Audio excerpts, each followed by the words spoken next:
Falafel is a popular Middle Eastern street food made from ground chickpeas or fava beans mixed with herbs and spices. It is known for its crispy outside and soft, flavorful inside.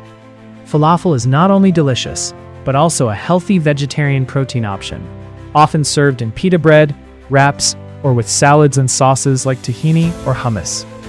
It is especially famous in countries like Lebanon, Israel, and Egypt, and is loved worldwide for its taste and simplicity. Simple falafel recipe. To make falafel, soak 1 cup dried chickpeas overnight. Do not use boiled chickpeas.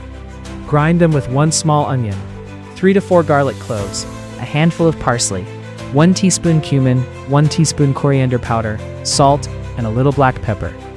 Add 1 to 2 tablespoons flour if needed for binding. Make small balls or patties and deep fry in medium-hot oil until golden brown and crispy. Serve hot with tahini sauce or inside pita bread with salad.